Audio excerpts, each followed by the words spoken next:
অন্নপূর্ণা যোজনা সংক্রান্ত গুরুত্বপূর্ণ আপডেট।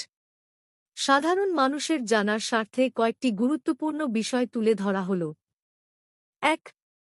আশা কর্মী, অঙ্গনওয়াড়ি কর্মী সহায়িকা, সিভিক ভলান্টিয়ার, প্যারা টিচার সহ সরকার সংযুক্ত সম্মানীভোগীদের আবেদন আপাত অনুমোদন না করার সিদ্ধান্তের কথা বৈঠকে উল্লেখ করা হয়েছে।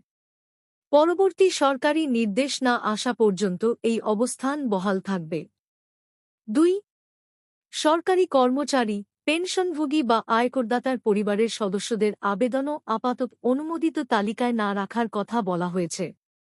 এ বিষয়ে পরে আরও স্পষ্ট সরকারি নির্দেশ ক্লারিফিকেশন জারি হবে বলেও উল্লেখ রয়েছে। ৩ কামরার পাকা ঘর, ৫০ ডেসিমেলের বেশি জমি বা গোষ্ঠ সংক্রান্ত বিষয় নিয়ে অনেক প্রশ্ন উঠলেও এই বৈঠকের কার্যবিবরণীতে নতুন করে কাউকে অযোগ্য ঘোষণা করা হয়নি। বরং ১৯.05/২০২৬ তারিখের পূর্ববর্তী সরকারি নির্দেশিকা অনুযায়ী তদন্ত করে সুপারিশ করার কথা বলা হয়েছে। ৪. তাই সামাজিক মাধ্যমে প্রচারিত সব তথ্যকে চূড়ান্ত সরকারি নিয়ম বলে ধরে নেওয়া ঠিক হবে না। সরকারি লিখিত নির্দেশিকা ও পরবর্তী স্পষ্টীকরণই চূড়ান্ত বলে বিবেচিত হবে।